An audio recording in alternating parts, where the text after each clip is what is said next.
ಇಂದೇ ಡೌನ್ಲೋಡ್ ಮಾಡಿ ಮತ್ತು ನಿಮ್ಮ ನೆಚ್ಚಿನ ಶೋಗಳನ್ನ ಆನಂದಿಸಿ.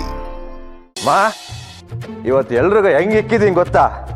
ಇಷ್ಟು ವರ್ಷ ಜೀವನನ ತಿದ್ದಿ ತೀಡಿ ಮಾಡೋ ಪ್ರತಿ ಕೆಲಸದಲ್ಲೂ ಶ್ರದ್ಧೆ ಭಕ್ತಿ ಹಿಡ್ಕೊಂಡು ಒಂದೇ ಒಂದು ಕಿರಿಕಿಲ್ದರಂಗೆ ಕಾಪಾಡ್ಕೊಂಡು ಬಂದಿರೋ ಬಿಡಿ ಹಳೆ ನಮ್ಮ ಅಪ್ಪನ ಚರಿತ್ರೆ. ಅಂಥದ್ರಲ್ಲಿ ಯಾವನ ಒಬ್ಬ ಬಂದು ಅದಕ್ಕೆ ಕಪ್ಚುಕ್ಕಿ ಇಟ್ಟು ಅವ್ರ ಹೆಸರನ್ನ ಹಾಳು ಮಾಡ್ತಿದ್ರೆ ನಾನು ನೋಡ್ಕೊಂಡು ಸುಮ್ಮನಿರ್ತೀನ?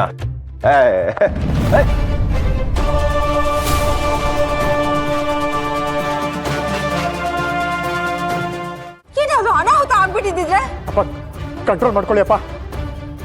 ಏನ್ ಬೇಕಾದ್ರೂ ಪ್ರಶ್ನೆ ಕೇಳಿ, ಆದ್ರೆ ನನ್ನ ಮನೆ ವಿಚಾರಕ್ಕೆ ಬಂದ್ರೆ ನಾನಂತೂ ಸುಮ್ಮನಿರಲ್ಲ. ನಾನು ಅದನ್ನೇ ಹೇಳ್ತಾ ಇರೋದು.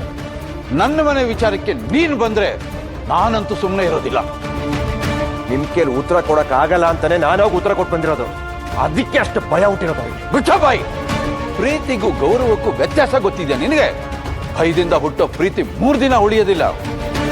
ಪ್ರೀತಿಯಿಂದ ಹುಟ್ಟಿದ ಜೀವನ ಪರ್ಯಂತ ಉಳ್ಕೊಂಡಿರ್ತದೆ. ಇವೆಲ್ಲ ನಿನ್ನಂತ ಅವಿವೇಕಿಗಳಿಗೆಲ್ಲ ಅರ್ಥ ಆಗುತ್ತೆ.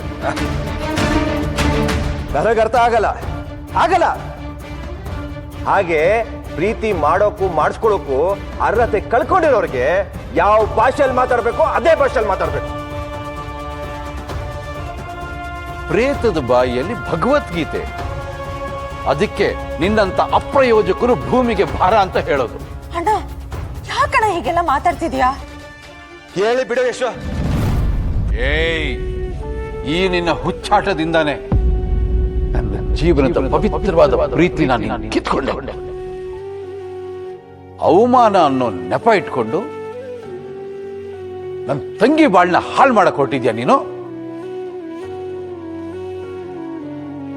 ಇನ್ನೊಬ್ಬರ ಪ್ರೀತಿನ ಕಿತ್ಕೊಳ್ಳೋದೇ ಒಂಥರ ಚಟ ನಿನಗೆ. ಏನಂದೆ? ಅವಮಾನ? ಏಯ್, ಯಾವುದು ಗೊತ್ತೇನ ಅವಮಾನ? ರಸ್ತೆಯಲ್ಲಿ ನಾನು ಓಡಾಡುವಾಗ ಜನ ಎಲ್ಲ ನಿನ್ನನ್ನು ತೋರಿಸಿ ಇವನು ನಿಮ್ಮ ಮಗ ಅಂತ ಹೇಳ್ತಾರಲ್ಲ, ಅದು ನನಗಾಗೋ ನಿಜವಾದ ಅವಮಾನ. ಯಶು, ಇವನ್ಗೆ ಹೇಳು, ಇವತ್ತೇ ಕೊನೆ. ಇನ್ಯಾವತ್ತು ರಸ್ತೆಯಲ್ಲಿ ಯಾರಾದ್ರೂ ನಾನು ಕುತ್ತಿಗೆ ಸೀಳ್ಲಿ, ಯಾರಾದ್ರೂ ಬಂದು ಈ ಮನೇನ ಹರಾಜ್ ಹಾಕ್ಲಿ, ಯಾವುದೇ ಕಾರಣಕ್ಕೂ ಇವನು ನನ್ನ ವಿಚಾರಕ್ಕಾಗ್ಲಿ ನನ್ನ ಮನೆ ವಿಚಾರಕ್ಕಾಗ್ಲಿ ಬರಲೇಬಾರ್ದು, ಬರ್ಕೂಡ್ದು.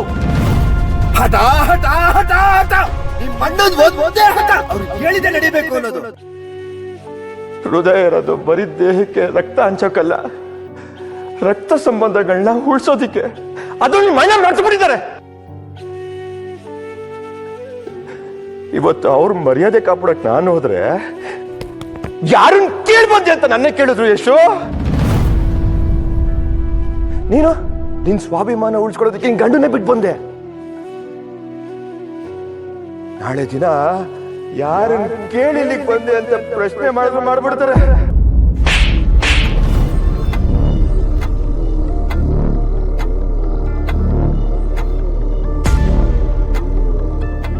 ಮಾತು ಮಿತಿಲಿದ್ರೆ ನಿನಗೂ ಒಳ್ಳೇದು, ನಮಗೂ ಒಳ್ಳೇದು.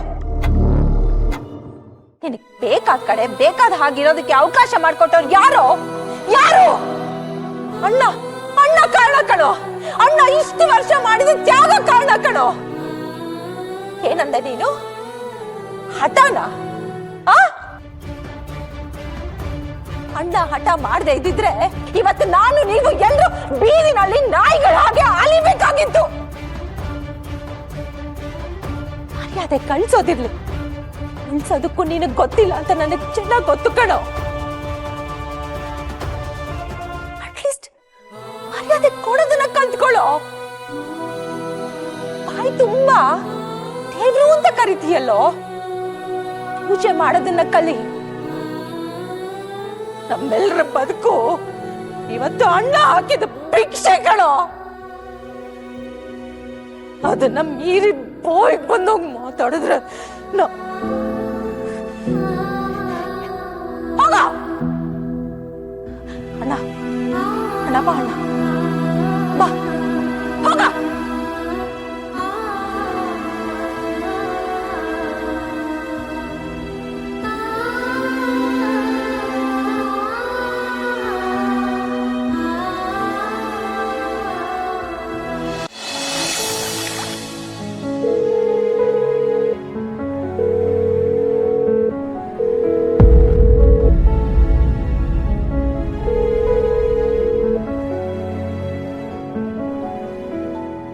ಹಲೋ, ನನ್ನ ಮೇಲೆ ಕೋಪನಾ? ನಿನಗ್ ಮಾತ್ರ ನಿಮ್ಮ ಅಮ್ಮನ ಯಾರಾದ್ರೂ ಅಂದ್ರೆ ಕೋಪ ಬರುತ್ತೆ, ಕೈ ಎತ್ತೀಯ. ನಮ್ಮ ಅಣ್ಣನ ಯಾರಾದ್ರೂ ಏನಾದ್ರೂ ಅಂದ್ರೆ ನಾನ್ ಮಾತ್ರ ಕೋಪ ಮಾಡ್ಕೋಬಾರ್ದಲ್ವಾ? ಇಷ್ಟಕ್ಕೂ ನಾನು ಹೀಗ್ ಮಾಡಿದ್ ಯಾತ ಗೊತ್ತಾ? ನಿನ್ ಮೇಲಿರೋ ಪ್ರೀತಿಗೆ ಕಣೋ. ನೀನು ನಿಮ್ಮ ಅಪ್ಪನ ಮೇಲೆ ಇಟ್ಟಿರೋ ಸಂಬಂಧ ಹದಗೆಡಬಾರ್ದು, ಗಟ್ಟಿಯಾಗಿರ್ಬೇಕು ಅಂತ ನಾನು ಹಾಗೆ ಮಾಡ್ದೆ ಅಷ್ಟೆ. ಬೆಳಗ್ಗೆ ಎದ್ದ ತಕ್ಷಣ ನಿನ್ ಮುಖ ನೋಡಿಲ್ಲ ಅಂದ್ರೆ ನನ್ಗಾಗಲ್ಲ ಅಂತ ನಿನಗ್ ಚೆನ್ನಾಗ್ ಗೊತ್ತು. ಆದ್ರೂ ಹೇಳ್ದೆ ಕೇಳ್ದೆ ಹೋಗಿದ್ಯಾ ಅಲ್ವಾ? ಹೀಗ್ ಫೋನ್ ಮಾಡಿದ್ರೆ ಫೋನು ತೆಗಿತಾ ಇಲ್ಲ. ಯಾಕೋ ಹೀಗ್ ಮಾಡ್ತೀಯ? ನನಗ್ ಕ್ಷಮಿಸ್ಬಿಡು. ಐ ಆಮ್ ಸಾರಿ ಕಣೋ. ನಾವು ಒಬ್ಬರ ಹತ್ರ ಕ್ಷಮೆ ಕೇಳ್ತೀವಿ ಅಂದ್ರೆ ಅದಕ್ಕೆ ಅವ್ರು ಯೋಗ್ಯರು ಆಗಿರ್ಬೇಕು, ಅರ್ಹತೆನೂ ಇರಬೇಕು. ಅದು ಕೃಷ್ಣ. ಅದೇ ಅವನಿಗ ಯೋಗ್ಯತೆ ಇದೆಯಾ ಅಂತ ಕೇಳಿದೆ ಅಷ್ಟೇ. ಅಣ್ಣ ಕೋಪ ಮಾಡ್ಕೊಂಡು ಹೋದವನು ನೆನೆ ರಾತ್ರಿಯಿಂದ ಮನೆಗೆ ಬಂದಿಲ್ಲ.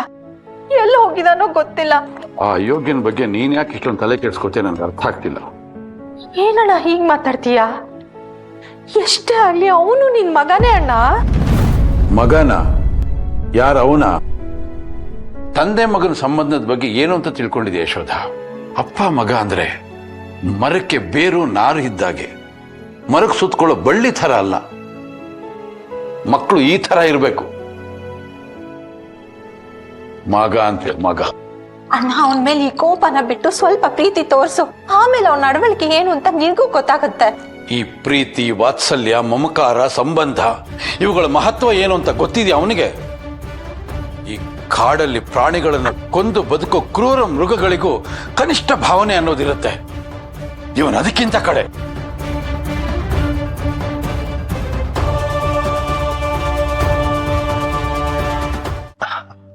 ಅತ್ತೆ, ಒಂದ್ ಗಮನಿಸಿದ್ರ? ಅಪ್ಪ ತಿಂಡಿ ಕೂಡ ಸರಿ ತಿಂದಿಲ್ಲ. ಇದ್ರ ಅರ್ಥ ಏನು? ಅವ್ರಿಗೂ ಮನ್ಸಲ್ಲಿದೆ, ಹೇಳ್ತಲ್ಲ ಅಷ್ಟೇ. ನೀವು ತಲೆ ಕೆಡ್ಸ್ಕೊಂಬಿಡಿ, ಎಲ್ಲ ಸರಿ ಹೋಗುತ್ತೆ. ಹಾ ವಿನಯ್, ಪಾಪ ಬಂದೆ.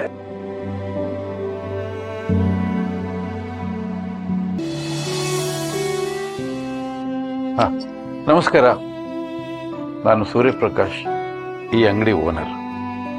ನಮಸ್ಕಾರ ಸರ್. ನೀವು ರುಕ್ಮಿಣಿಗೆ ಏನಾಗಬೇಕು? ಸರ್, ನಾನು ರುಕ್ಮಿಣಿಗೆ ಅಣ್ಣ ಆಗಬೇಕು ಸರ್. ಇವಳು ನನ್ನ ಮೊದಲನೇ ತಂಗಿ, ಅವಳು ನನ್ನ ಕೊನೆ ತಂಗಿ ಸರ್. ಇವರು ನಮ್ಮಮ್ಮ ಸರ್. ಕೂತ್ಕೊಳ್ಳಿ ದಯವಿಟ್ಟು. ಸರ್, ನೀವು ನಮ್ಮನ್ನ ಕನ್ಫ್ಯೂಸ್ ಮಾಡ್ಕೊಂಡಿದ್ದೀರಾ ಅಂತ ನೀವೇನಾದರೂ ಬೇರೆ ರುಕ್ಮಿಣಿ ಅಂತ ಮಾತಾಡಿಸ್ತಾ ಇದ್ದೀರಾ? ರುಕ್ಮಿಣಿ ಅಕ್ಕನಿಗೆ ಮದುವೆ, ನೀವು ಅವ್ರಿಗೆ ತಾಳಿ ತಗೊಳಕ್ ಬಂದಿದ್ದೀರಾ, ಕರೆಕ್ಟಾ? ಹ್ಞೂ ಸರ್. ಹಾಗಾದ್ರೆ ನಾವು ಸರಿಯಾದ ವ್ಯಕ್ತಿ ಜೊತೆಲೇ ಮಾತಾಡ್ತಾ ಇದ್ದೀವಿ.